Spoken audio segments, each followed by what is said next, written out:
শিক্ষার্থীবৃন্দ, ইংরেজি ক্লাসে তোমাদের স্বাগতম।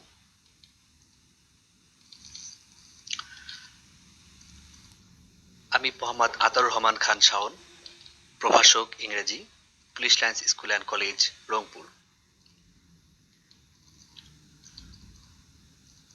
আজকের আলোচনায় থাকছে এইচএসসি ইংলিশ ফার্স্ট পেপার,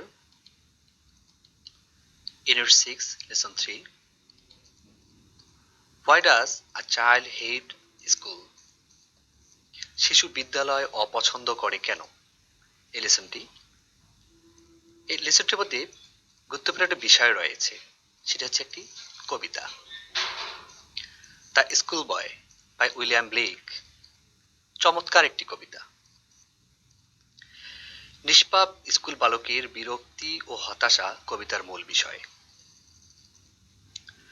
কবিতাটিতে গ্রীষ্মকালীন সকালের প্রতি নিষ্পাপ স্কুল বালকের অকৃত্রিম ভালোবাসা এবং আনুষ্ঠানিক শিক্ষার প্রতি তার বিরক্তি ও বিতৃষ্ণা প্রকাশ পেয়েছে। শিক্ষা প্রতিষ্ঠানের নিয়ম শৃঙ্খলার কঠোরতা এবং শিক্ষকদের নিষ্ঠুরতায় সকালের প্রতি স্কুল বালকের যে আবেগ, টান বা প্রাণের উচ্ছলতা, তা আতঙ্কগ্রস্ত হয়ে পড়ে।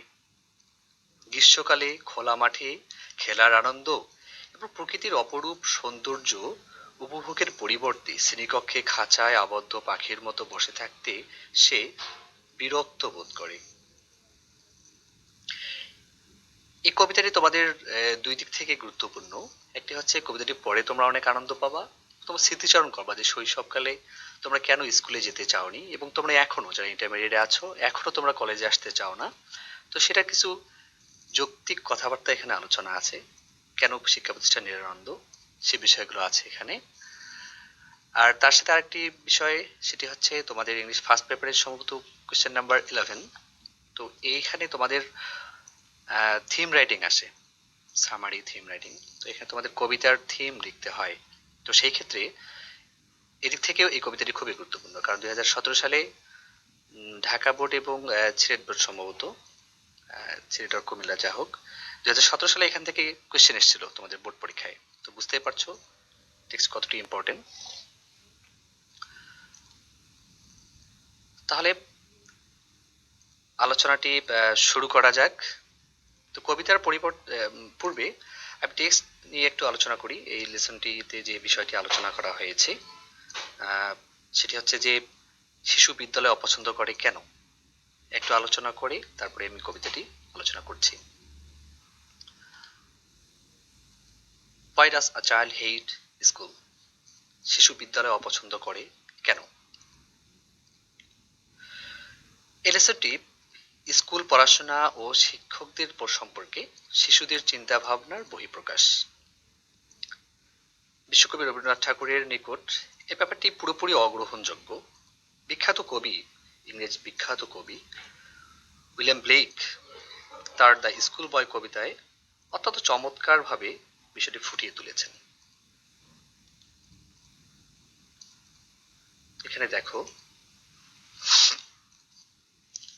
children's right to education also implies that the school they go to will have a pleasant and learning friendly environment where everyone will have an enjoyable time.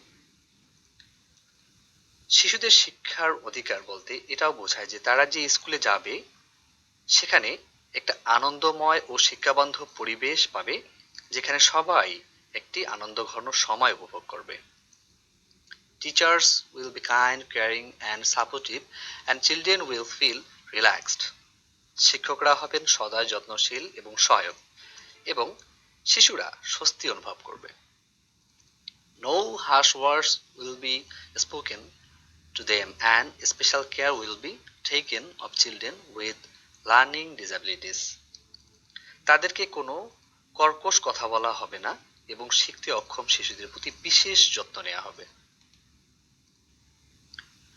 That unfortunately is not the general picture of our schools. দুর্ভাগ্যবশত এটা আমাদের স্কুলগুলোর সাধারণ দৃশ্য নয়, যে কারণে শিক্ষা প্রতিষ্ঠানে স্টুডেন্টরা যেতে একটি নিরানন্দ বোধ করে। এটা আসলে কারণ। The system of education in our part of the world does not allow children much freedom and classroom look more like cages where they are spent up for hours. আমাদের অংশের এই পৃথিবীতে শিক্ষা ব্যবস্থা বাচ্চাদের খুব একটা স্বাধীনতা দেয় না এবং শ্রেণীকক্ষগুলো খাঁচার মতোই দেখায় যেখানে তারা ঘন্টার পর ঘন্টা আবদ্ধ থাকে।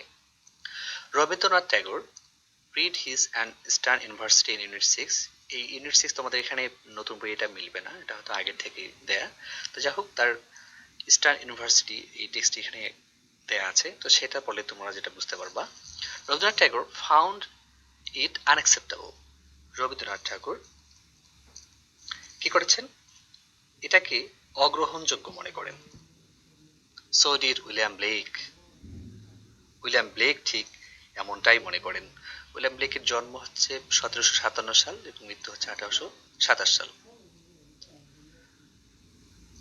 In his poem, The Schoolboy, Blake writes about a young boy who is unhappy with his school, where dwarf-faced teachers give joyless lessons. William Blake, যিনি একজন কি হচ্ছে একজন ইংরেজ কবি, তাই না? An English poet and painter whose favorite subjects included children. একটি লাইন আমি স্কিপ করে ফেলেছি। William Blake, an English poet and painter. William Blake হচ্ছেন একজন ইংরেজ কবি এবং চিত্রকর, যার প্রিয় বিষয়ের মধ্যে রয়েছে শিশুরা। উইলিয়াম ব্লেক তার স্কুল বয় কবিতা লিখেছিলেন, who is unhappy with his school where dwarf-faced teachers give joyless lessons. তার স্কুলের ছেলেটি কবিতাটিতে ব্লেক একটি ছোট বালক সম্পর্কে লিখেছেন যে তার স্কুল নিয়ে অসুখী, সেখানে কঠোর চেহারার শিক্ষকরা নিরানন্দ পাঠ পড়ান। এই কথাটি তিনি উল্লেখ করেছেন। He would rather like to be outdoors and enjoy the summer day. সে বরং বাহিরে থাকতে এবং গ্রীষ্মের দিন উপভোগ করতেই বেশি পছন্দ করে। He press with his parents to rescue him from the drudgery of school. স্কুলের নিরস একঘেয়েমি থেকে তাকে উদ্ধার করার জন্য সে তার বাবা মার কাছে অনুনয় বিনয় প্রকাশ করে। তো এই বিষয়টি একটা স্কুল বালকের কথা। তো আমরা কবিতাটি আমরা এখন পড়ব। কবিতাটি হচ্ছে the school boy by William Blake. School boy অথবা স্কুলের ছেলেটি লিখেছেন কে? উইলিয়াম ব্লেক, ইংরেজ কবি। তো উইলিয়াম ব্লেক শব্দ তোমাদের এডমিশন টেস্টে আসতে পারে যে William Blake who is both a poet and painter. তো এই ক্ষেত্রে তোমাদের উত্তর হবে উইলিয়াম ব্লেক। এবং আরেকটি প্রশ্ন আসতে পারে যে রোমান্টিক কিজের কবি নন কি? সেক্ষেত্রে কিন্তু তোমাদের উত্তর হবে উইলিয়াম ব্লেক। এই বিষয়টি তোমরা মাথায় রাখবা। আমি কবিতাটি শুরু করছি। I like to rise in a summer morn. মোর মতো এখানে মর্নিং। আমার ভালো লাগে গ্রীষ্মের সকালে উঠতে। When the birds sing on every tree. যখন গাছে গাছে পাখিরা গান গায়। The distant horseman winds his horn. দূরের শিকারী তার বাঁশি বাজায়। And the skylark sings with me. আর ভরত পাখি আমার সাথে গেয়ে ওঠে। Oh, what sweet company.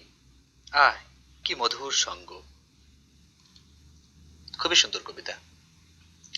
But to go to school in a summer morn, কিন্তু গ্রীষ্মের ভোরে স্কুলে যাওয়া, oh, it drives all joy away. ও মাটি করে দেয় সব আনন্দ। Under a cruel eye, autumn, নির্দয় এক জীর্ণ চোখের শৃঙ্খলে, the little ones spend the day. ছোট্ট শিশুদের দিনটা কাটে। In sighing and dismay. দীর্ঘশ্বাস আর হতাশায়। Ah, then at times I drooping sit. আহা, তারপর কখনো বা ভগ্ন মনে বসে থাকি। And spend many an anxious hour. আর অজস্র উদ্বেগের সময় পার করি।